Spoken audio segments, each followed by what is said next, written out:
2015. But joining us now in studio is Valentine Nti, founding CEO of Quest Financial Institute, as well as Justice Tshabalala, of course, who's the spokesperson for their team. Gentlemen, thank you so much for your time. Welcome. Thank you. Thank you.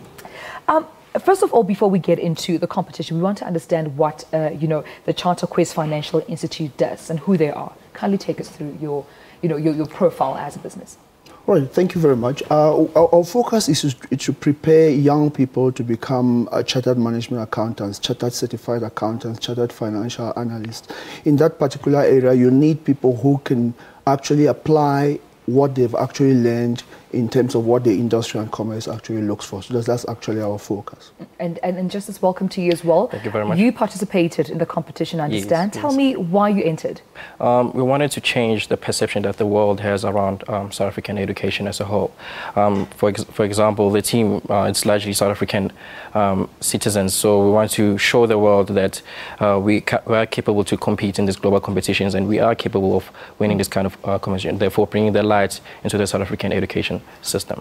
Now, take me through your case study and, why you specifically chose this case study as a competitive angle, to approach. Okay. Well, this case study is basically based on the business and the finance world. So it's grooming future business leaders. So as we are a young country, we are 21 years old. We are a 21-year-old country. So we're grooming future business leaders. So we wanted to take part in the competition and to make sure that we have the future business leaders for this country. I like the fact that, as a charter, Quest, you're trying to groom young leaders who in turn are also, attempting to groom further young leaders and influence them into the business world. But is this what you envisioned for your business and for young people? Yes, in fact, the vision stemmed from a global disconnect between what universities are producing and what the industry and commerce actually. It's an open secret around the world that the global professional bodies, just such as CIMA and ACC, they're actually meeting their skills gap. But it still remains a challenge for Africa and actually South Africa. So that is something that was a vision which inspired the need to create this institute. And we're seeing that growing more and more in terms of what corporate South Africa is actually looking for. And in terms of what Justice, mentioned as part of their case study, is this something that you had any influence in? Is it something that you actually were proud that they were tackling? Yeah, it turns out that to actually succeed in the business world, to apply what you've learned in the classroom, you need to go through practical things such as case studies. So when they came up with the idea, it was entirely theirs. The moment they brought it to management, we thought, oh, wow, this is one test to demonstrate that what we can produce can actually go all the way at the global level. So we supported it all the way, logistically, financially, morally, and we are completely behind the team. From the biggest promoter. Now, speaking of just, talking globally, Justice, what element do you think is needed? Because I understand you're going to be competing from the 2nd to the 7th of August in Poland. What element or business acumen do you think is needed to actually compete at that very global level? Okay, basically, we have all the necessary support that we have from our team leaders, from our mentors as well. But then, however, there's that golden element. We need the whole country to be behind the team for us to actually win there. So we cannot go there without the country without it being behind us. We can probably get there and not win, but we need the country to be behind us. That's the critical element that as a team that we need to go out there. And how can the country then be behind you? How can they support you? Okay, they can follow us in all social media platforms. Our Twitter handle is @CCA_TeamSA. That's @CCA_TeamSA. And they can also join the conversation. Our hashtag is CQ_TeamSA as well.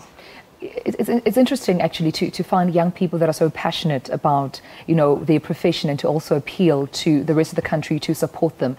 But honestly, Valentine, do you think enough support is given to young people who aspire to be entrepreneurs? Do you think enough, mentorship programs or even mentorship support, as your company does, is given to young people and grooming them to be future entrepreneurs? Thanks for the question. It's not nearly enough. I mean, we are in an emerging market, and we actually believe that more can be done. There are a lot of institutions that profess that they really want to do this, but not much is happening. I think South Africa is in a unique position if given that support to actually go all the way and produce young entrepreneurs who can be captains of industry and captains of the global economy. Absolutely. So much needs to be done, and that's actually the space where we are asking other companies to join us to achieve this objective. And you know, there's a very popular saying that, you know, for something to be done, you need to turn on the light in your corner. Wherever you are, you need to be the first one to switch on the light. And I suppose you're doing that as, you know, Charter Quest. But for them moving forward and competing in Poland, what support are you giving them? What practical tools and support systems are in place to ensure that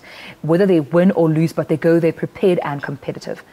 It's a good one. First of all, we've to win the the South African leg of the finals, the way series of programs, mentorship programs, rehearsals, where we invited other students to come and criticize their work and look at how they could improve. There were rehearsal presentations, the actual materials itself. I spend on average 10 to 15 to 20 hours of my time every week, listen to them, understand how to do things. We actually prepare, we go all the way to invite even corporates, for CFOs, other leaders who understand the connect between what should happen in the classroom, what it takes to succeed out there, to come and listen to them.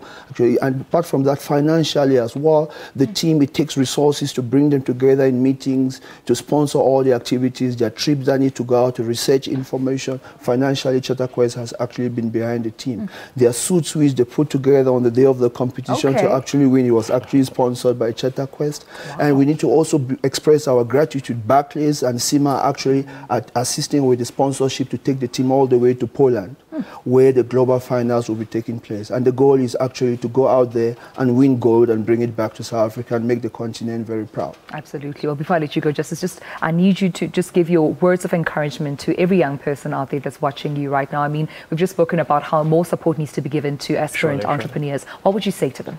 I'd just first like to say there are competitions like these are happening around the world, but we are not aware of these kind of competitions.